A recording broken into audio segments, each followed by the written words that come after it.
Thank you very much for having me up here. Yes. Well, a couple of things you mentioned, it made me think about, you mentioned the highway and situations. So on my way up here, I rear-ended somebody. And I was just in a good flow, vibrating high, just cruising up, listening to music, and everything was good. And then I... Don't meditate while you drive. And then I rear-ended somebody, not too bad, but it just was so upsetting. And my first initial thought was, it felt really good that I wanted to get really upset about it. And then like Esther and Abraham started in my ear and saying, like, go with what feels good. And I tried to change my insight or perspective on what might be good in it, which was really hard to find. But I actually did. I found like the people that came to help me were extremely nice. The CHP officer, the guy I hit was really cool. His friend pulled over. Yeah, they were all really nice people, so I had that insight. But my question is, does the universe just want to test my vibration? No, it isn't that at all. No one's testing you, but things that are happening are a reflection of what you've got going on, always, always. Here's the most important thing that we want to say to you about that. Whenever you know what you don't want, you know more clearly what you do want. And life keeps coming at you, and it keeps coming at you in perfect vibrational accord with what you've got going on. So if you're not sure what you've got going on, just pay attention to how things are unfolding, and it sort of reveals to you what you've got going on vibrationally. That's an important thing. But the next thing that is maybe even more important for you to realize about this is that every manifestation that happens didn't just happen. You were ready to be ready to be ready to be ready to be ready to be ready. Whether it's a manifestation that is pleasing to you or a manifestation that's not pleasing to you, it didn't just happen. There was a vibrational momentum. And so if the momentum is feeling good to you, you have the opportunity to focus on it more and therefore increase it more. If the vibration doesn't feel good to you, you have the opportunity to change the direction of it. And so this is our way of saying to you that you have advance opportunity to know how you're going, but most people don't make any decisions about what they're going to do with their thoughts or how they're going to redirect their thoughts until something unwanted occurs. So one of the things that we've been teaching for a very long time is a process called segment intending. And what it really is about is just being aware of yourself in your surroundings and what's coming next. I'm in my vehicle and I'm on my way somewhere, and it's just a tuning or a sharpening, or say it again, it's a redefining by you of the intentions that you hold in this segment. In other words, it's like you don't want to walk out the door without your keys. There are so many things that you find yourself not focused, where if you are thinking about segment intending, a new segment is any period of time that you're focused within. It's always a now, where your intentions are changing, if even slightly, from the segment preceding it. So when you get in your vehicle, it really is a new segment. And in this segment, I intend to be timely, meaning be on time and have good timing.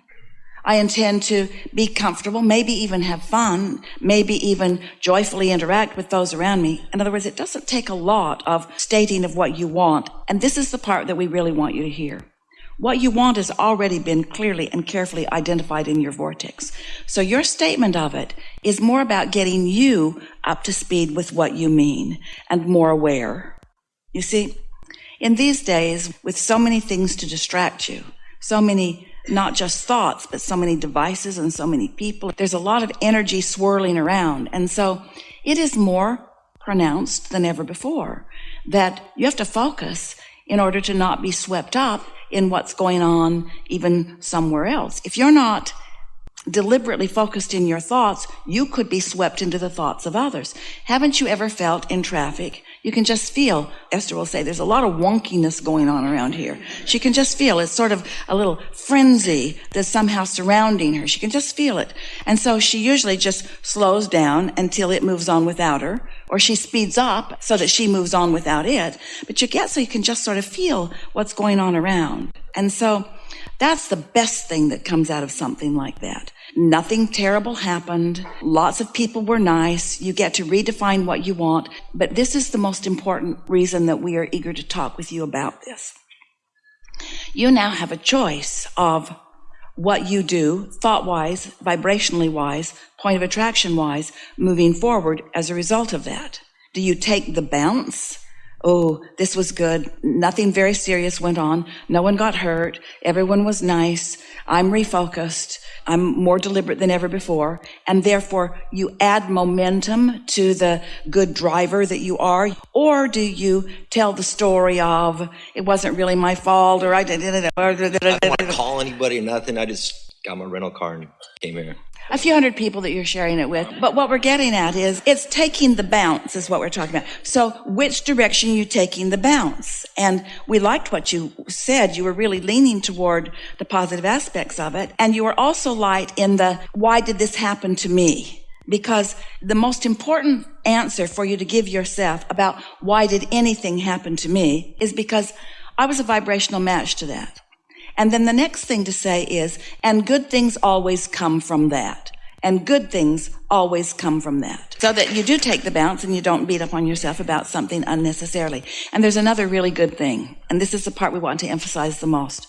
You're in a good place. Esther will say, life keeps coming at me, Esther will say. Because there are things in motion that have been in motion for a long time. She has a big life with lots of projects and lots of buildings and lots of employees and lots of.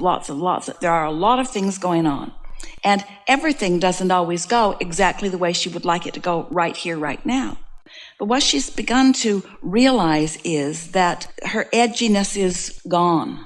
She's rolling with it better. She's not trying to micromanage and control every little thing, which is impossible. Instead, she's just letting it happen, and then once it happens, take the bounce from it every single time. So that there's no self-degradation. There's no blaming of self or anyone else. There's no losing track of your connection with your inner being no matter what.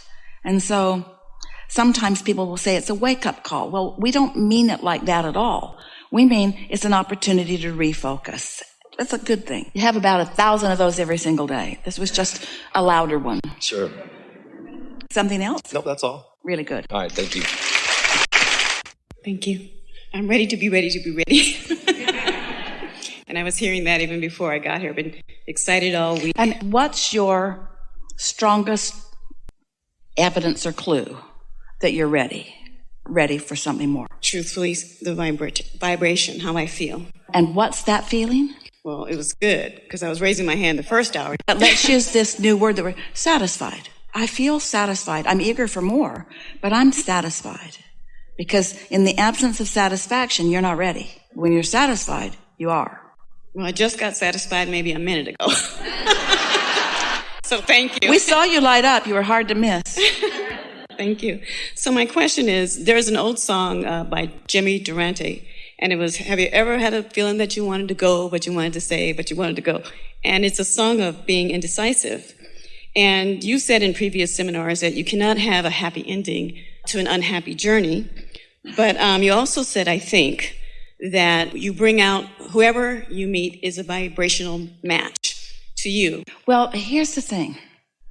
Everyone you meet has a lot of different vibrations going on relative to different topics. But the question that you want to ask is not so much what they've got going on, but what vibration are you bringing to the rendezvous?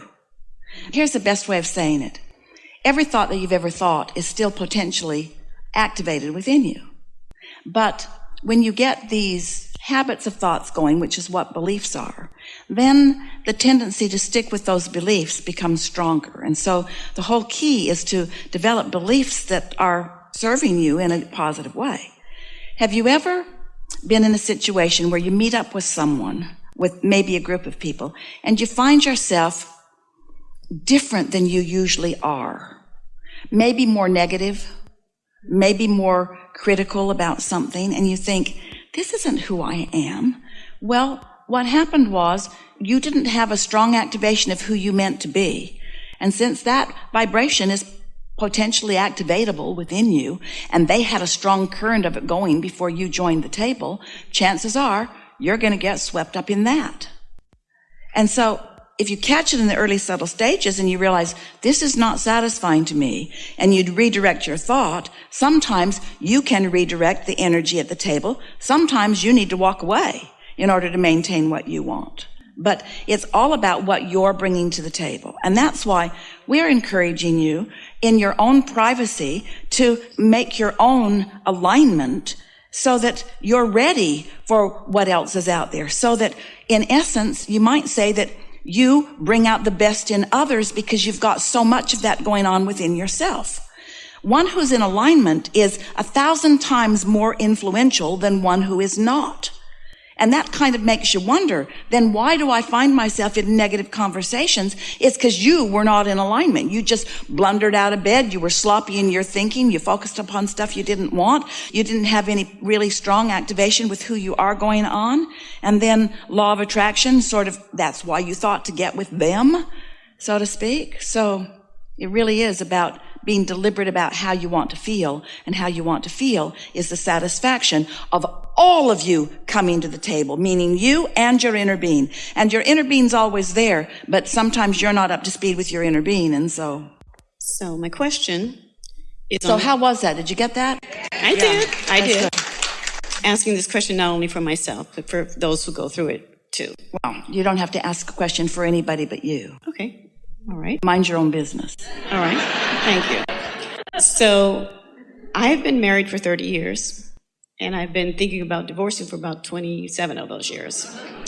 That's what I meant about being indecisive. Because the conditions aren't perfect, and you have formerly believed that you can only have a knee-jerk response to conditions, and therefore the way you feel is dependent upon what somebody else does, and so you're trapped in dissatisfaction when that's never been true. Okay. So, did you get that? And I thank you. So my question is it possible to change my own self so much or get myself so aligned that I bring out only the best in my partner? Or not. Okay. It's possible to be so aligned that even though you're not bringing the best out in your partner, it doesn't matter. Because you've been looking for love in all the wrong places for about 30 years. It's alignment with source, you see. And the thing we love most about stubborn partners who won't change to make you happy is that you find your freedom from that conditional love that so many think is what they're really looking for. If you've been counting on somebody like that to hold you in alignment, and then they croak, they get run over, they go someplace else, they go to brush their teeth and leave you all alone in the living room, so you feel like a puppet that somebody's let go of the strings, that's not what you're reaching for. What you want to be is in alignment. And then, we were a little quick to answer that question. We really meant it. But we want to add a little clarification to it. When your happiness doesn't depend upon how someone else bees, so you stay in alignment anyway, and then from your alignment, you hold them as your object of attention, so what you bring to the table is a pure love for them, then isn't it logical that since that love is activatable within them, and since you've got it going so well, and since one who's connected to this stream is more powerful than 1,000 who aren't, isn't it logical that you could evoke some of that forth from someone?